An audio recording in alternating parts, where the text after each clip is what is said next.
नमस्कार मित्रांनो, गोल्डन स्टोरीजमध्ये आपलं स्वागत आहे. गोल्डन स्टोरीजमध्ये आजची स्टोरी आहे अपूर्ण. चला तर स्टोरीला सुरुवात करूया. धारिणी आज प्रथमच नोकरीसाठी बाहेर पडली होती. रुद्र गेल्यापासून ती खूपच एकटी पडली होती. समीराची जबाबदारी पार पाडताना तिची दमछाक होत होती. समीराच्या आयुष्यातील वडील म्हणून रुद्रची रिकामी झालेली जागा धारिणीलाच भरून काढावी लागत होती.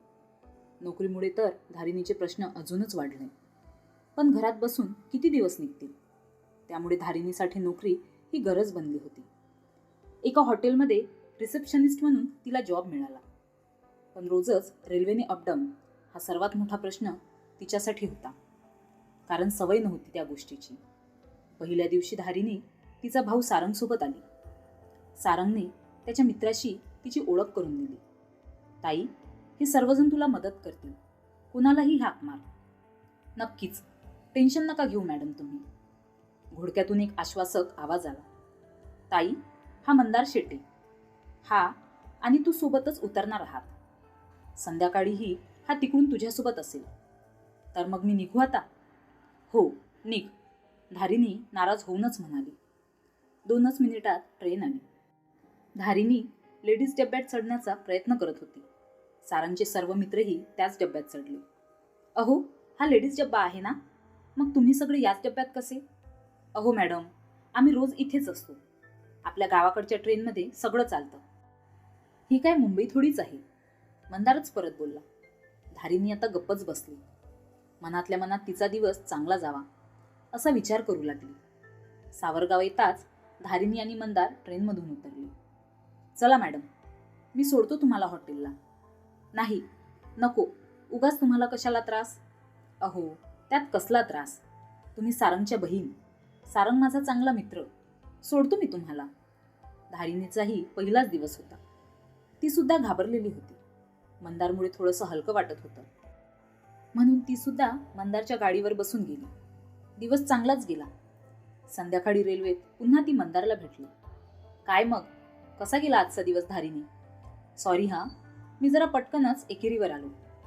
नाही, इट्स ओके, तुम्ही बोला, काहीही बोला, बिनधास्त बोला, मला राग येणार नाही. दोघेही घरी पोहोचले. दुसऱ्या दिवशी परत तोच किस्सा. हळूहळू मंदार आणि धारिणी चांगले मित्र बनले. सकाळ संध्याकाळ मंदार आणि धारिणी रेल्वेत भेटत होते. अधूनमधून मंदार धारिणीला हॉटेलमध्ये सोडतही असे, कधीतरी घ्यायलाही येत असे. रात्री अपरात्री व्हॉट्सॲप चॅटिंगही होत असे. धारिणी तिचे सगळेच प्रश्न मंदारशी शेअर करत असे. जाऊ दे ग, काही होत नाही, या शब्दात मंदार धारिणीला समजावून सांगत असे. धारिणीसाठी मंदार म्हणजे तिचं स्ट्रेस रिलीफ औषध होतं. समीरा, आई बाबा, सारंग हे सर्वजण रुद्रची कमतरता भरून काढू शकत नव्हते. पण मंदार रुद्रसारखा मानसिक आधार देत होता. मंदारमुळे धारिणी पुन्हा नटायला शिकली, हसायला शिकली, चांगले कपडे घालून मिरवायला शिकली. तिच्यासाठी तो नक्कीच तिचा एक चांगला मित्र होता. बाईकवर ती कधीतरी पटकन त्याच्या खांद्यावरही हात ठेवत असे. बोलताना पटकन त्याच्या पाठीवर एखादी चापटही मारत असे. पण या हालचाली तिच्याकडून केवळ एक चांगला मित्र म्हणूनच होत असत. एके दिवशी सकाळी 9ला सावरगावला उतरताच दोघांनी चहा घेतला. तू खूपच बोलते आहेस माझ्याशी, का ग? तू आवडतोस खूप मला. तुझ्यासोबत टाइम स्पेंड करायला आवडतं मला. तुझी पर्सनॅलिटीही खूप छान आहे. रेल्वेत बोलता येत नाही या गोष्टी सगळ्यांसमोर. आता आपण दोघंच आहोत म्हणून बोलते आहे. ओ बापरे, काय खाऊन आलीस आज घरून? काही नाही, खरं तेच सांगते आहे. तुझ्याशी जी मुलगी लग्न करेल ती खूपच लकी असेल. हो का? इथून पुढे 35 किलोमीटरवर लेण्या आहेत, येतेस का पाहायला? वेडा आहेस का तू? मी घरी काहीच सांगितले नाहीये. उशीर झाला तर आईबाबा चिंता करतील. उशीर होणार नाही. ट्रेनने तू रात्री 9ला पोहोचतेस घरी. मी सुद्धा तुला शार्प 9 वाजताच तुझ्या घरासमोर उभं करीन. काहीही सांगतोस तू. आईबाबा काय म्हणतील? तू माझ्यासोबत लेण्या पाहायला येते आहेस हे सांगूच नकोस ना त्यांना. एक दिवस खोटं बोलशील तर काय फरक पडणार आहे तुला? 6 महिन्यात कधी काही मागितलं का मी तुझ्याजवळ? फिरून येऊ ना, तेवढाच तुलाही चेंज मिळेल. तुझ्याचसाठी सांगतो आहे. मी तर 1000 वेळा जाऊन आलो लेण्यांमध्ये. नाही, मी जाते कामावर. निघ. आता थोड्या वेळापूर्वी बोलत होतीस की म्हणे मला तुझ्यासोबत टाइम स्पेंड करायला आवडतं. प्रत्यक्षात कृती करण्याची वेळ आली तर घाबरते आहेस. अरे, मला आवडतं म्हणून काय मी तुझ्यासोबत गावभर कुठेही फिरायचं का? बरं, इथे माझा आणि सारंगचा मित्र आहे. संध्याकाळी त्याच्या बाळाला पाहायला येशील का? ट्रेन निघून जाईल ना मग. मी सोडेन तुला घरी. माझी आई, त्याचा विचार मी अगोदरच केलेला आहे. ठीक आहे, जाऊ सोबत.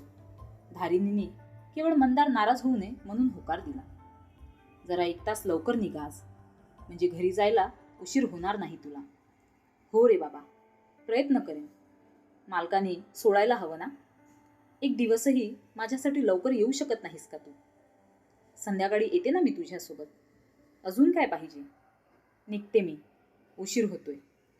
संध्याकाळी धारिणी तिच्या रोजच्याच वेळेला म्हणजे 5:30ला हॉटेलबाहेर येऊन उभी राहिली. मंदार 5 पासूनच तिची वाट पाहत होता. धारिणी बाईकवर बसताच बाईक निघाली. कुठे राहतो तुझा मित्र? नेतो आहे ना मी तुला. कशाला हव्यात चौकशा? 2 व्हीलर गावाच्या बाहेरच जात होती. धारिणीला समजत होते, पण मंदार बोलूही देत नव्हता. शेवटी गावाबाहेर एका घराजवळ गाडी थांबली. घराला कुलूप होते. आजूबाजूला शेत होते. त्या ठिकाणी लोकांची वस्ती नव्हती आणि फारशी वर्दळही नव्हती. या घराला कुलूप का आहे मंदार? चावी माझ्याकडे आहे. चल, आज जाऊ. पण का? तू मला घरी सोड. बावळट आहेस का तू? कधी नव्हे तो निवांत वेळ मिळाला आहे आपल्याला. अर्धा तास बसू आणि लगेच निघू. मी नाही येणार आत. हे बघ, तू फक्त डोळे बंद करून उभी राहा. मी फक्त एक मनसोक्त किस करणार आहे आणि आपण लगेच निघू. तुझा माझ्यावर विश्वास नाही का? हे बघ मंदार, तू मला मित्र म्हणून आवडतोस, पण या गोष्टीसाठी माझी लॉयल्टी रुद्रशी होती आणि मरेपर्यंत त्याच्याशीच राहील. पण मलाही तू आवडतेस आणि मला जर तुला स्पर्श करावासा वाटत असेल तर त्यात काय चुकीचं आहे? कदाचित माझं चुकलं असेल. मी तुझ्यापासून दूर राहायला हवं होतं. अगं ऐक ना, अर्धाच तास आहे आपल्याकडे. कशाला वेळ वाया घालवते आहेस? मी कोणती तुझ्याकडे एवढी धनदौलत मागतो आहे? मला फसवलंच मंदार तू. पुरुषांना मोहाचा शाप असतो हेच खरं. मी माफी मागते तुझी. मी मर्यादेत राहिली असते तर तुझा गैरसमज झाला नसता आपल्या रिलेशनशिप बाबत. आता माझी ट्रेनही गेली असेल. सारंगची बहीण म्हणून तरी मला सुखरूप घरी सोड. अगं ए बाई, तू टेन्शन नको घेऊस. तुझ्या संमतीशिवाय मी काहीही करणार नाही. मंदारने पटकन बाईकला किक मारली आणि 8:30लाच गाडी धारिणीच्या घरासमोर आणून सोडली. बाईकचा वेग आणि मंदारचा राग हे दोन्ही सोबतीला होतेच, पण रस्त्यात दोघंही एकमेकांशी एक चकार शब्दही बोलले नाहीत. घर येताच धारिणी पटपट चालू लागली. अहो मॅडम, तुम्हाला सुखरूप कुठेही हात न लावता तुमच्या घरी सोडलंय बरं का मी. तुम्ही जिंकलात. माझी एक इच्छा पूर्ण केली असती तर काय बिघडलं असतं तुमचं? मी काही झोपायला सांगत नव्हतो तुम्हाला माझ्यासोबत. मलाही माझ्या मर्यादा समजतात मॅडम.